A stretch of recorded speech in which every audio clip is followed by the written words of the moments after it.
एक लोटा जल चढ़ाते से ही प्रसन्न हो जाए। कुछ नहीं चाहिए तुमसे।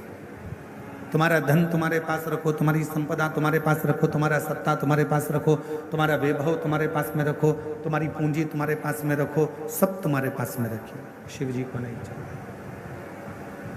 भगवान शंकर जी को नहीं चाहिए।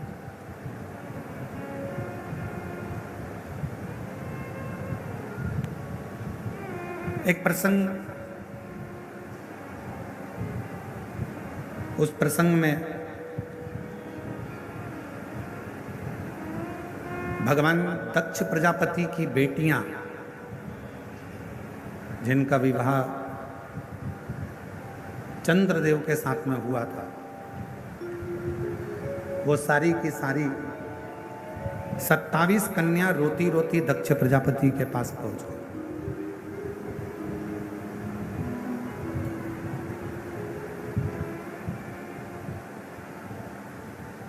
और 27 कन्या जब दक्ष प्रजापति के पास में पहुंची, आंखों में से उनके आंसू निकल रहा था, रो रही थी, नैनों से जल बह रहा था, आंसू बह रहा था। दक्ष प्रजापति ने अपनी बेटियों से पूछा कि तुम्हें हुआ क्या,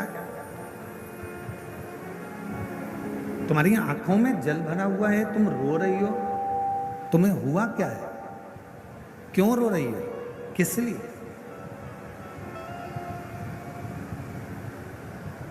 दक्ष प्रजापति की बेटियों ने अपने पिता के गले लगा और गले लगकर दक्ष प्रजापति की बेटियां रोती हुई बोली, पिताजी, हमारे स्वामी जिनके साथ में आपने हमारा विवाह करा है, जिनके साथ हमें परणाया है, हमारी शादी करी है, हमारा विवाह करा है, वो चंद्रदेव केवल एक रोहिणी से प्रेम करते हैं, बाकी का हमसे कोई प्रेम नहीं।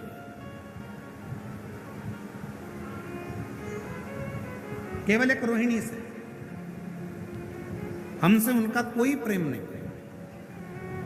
शिव महापुराण की कथा कहती है, माता, पिता, परमात्मा और गुरु, इनकी जो दृष्टि होती है वो सम होना चाहिए।